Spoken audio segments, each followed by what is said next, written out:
নমস্কার জানাই, ছোটদের আন্তরিক ভালোবাসা ও শুভেচ্ছা। আজকে তৃণমূল সরকার কতদিন এসছে? 14 বছর। এই 14 বছরে আপনারা অনেক কিছু দেখতে পাচ্ছেন। এই কয়লা, বালি, গরু, রেশনের চাল সবগুলো কিন্তু খেয়ে মমতা ব্যানার্জি হজম করে ফেলছে। তারপরে দেখুন, একটা সাধারণ গরিব ঘরের মেয়ে তিলোত্তমা খুব কষ্ট করে পড়াশুনো করে সে ডাক্তারি একটা চাকরি পেয়েছিল।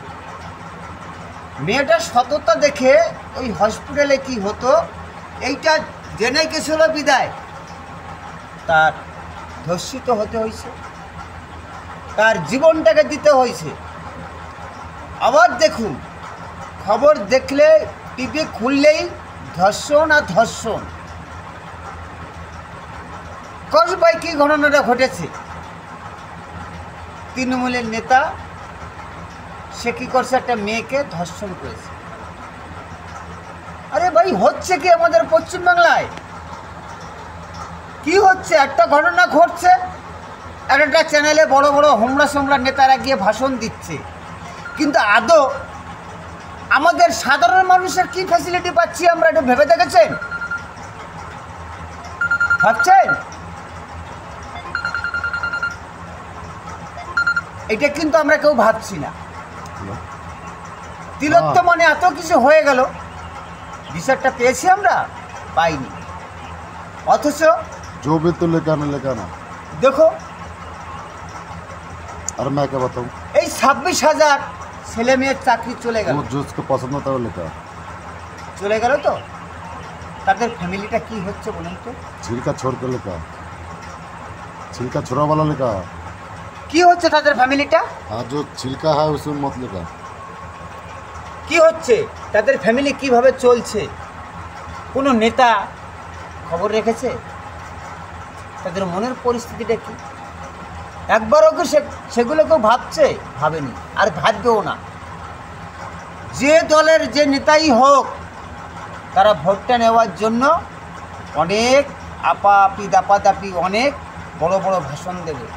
আসলে কি জানেন, আমাদের সাধারণ মানুষের এই নবডঙ্কা কিচ্ছু পাবো না, আর কোনো বিচারও আমাদের হবে না।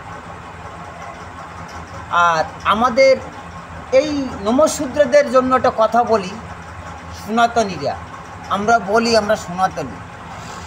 আমরা সনাতনী না, আমরা সাই, আমরা সনাতনী না।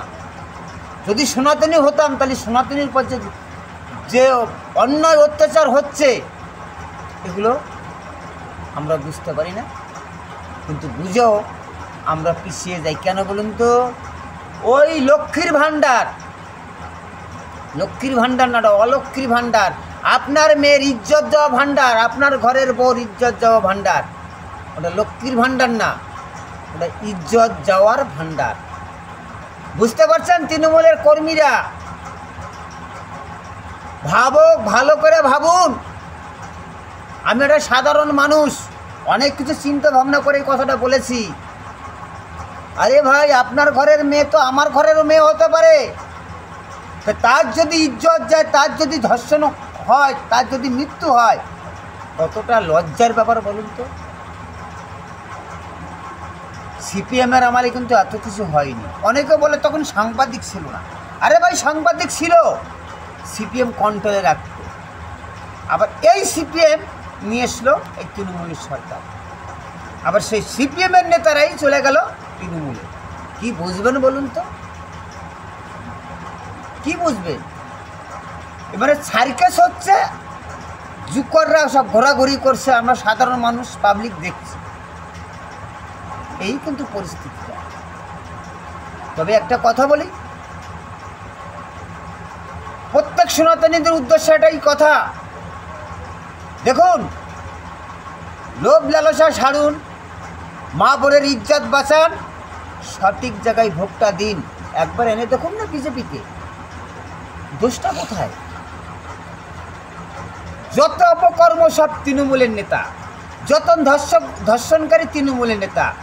গরু, পাথর, বালি, সিমেন্ট, রেশনের চাল, মেয়েদের ইজ্জত খাচ্ছে কারা? তৃণমূলের নেতারা। একটু দেখি না, পাল্টিয়ে আনি না, কি হয় দেখা যাক। আমরা সনাতনীরা কেন এগুলো বুঝছি না?